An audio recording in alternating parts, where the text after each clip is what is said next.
Niya 26 anyos nga magtutudlo nga giisip niya nga ang pagpainit dakong natabang kaniya aron daling mamaayo gikan sa grabing nahiaguman nga aksidente ug gihulagway niya kining milagro. Ang report ni Femari Dumabo. Siya si Bethram Dakuma nga susamag way gihambing sakit sa kalawasan samtang malipayon niya nagpaint. Apan matud niya tulo ka buwan ang milabay diyang naaksidente ang motor nga iyang gisakyan nga nalabay sa lawom nga pangpang nga misangpot sa pagkaliki siyang ulo, pagkabali siyang gusok, collarbone ug pagkabuslot siyang baga. Kun kaniadto kutob lang siya sa pag-sketch. Apan sa kabuan human madisgrasya, nakaton siya unsaon ang pagpaint sa kalikupan o pagportrait sa mga tao samtang siya nagpaalim. It's a miracle yun kay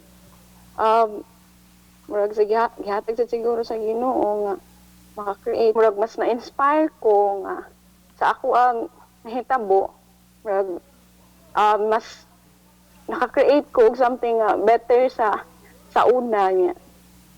Ambot mo sa feeling siguro, ma'am, kay stress relieving man.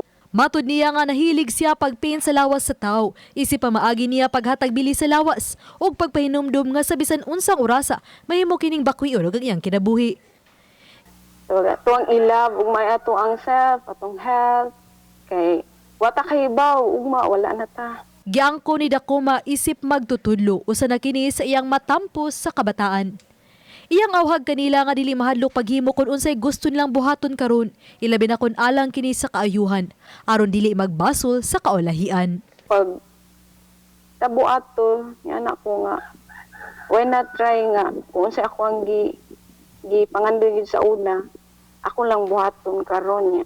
Labi na nga mag-uul kayo ko nga wala kay ko'y pulos. Uban ni Rod Prado, ako si Femari Dumabok. Balitang Bisdak.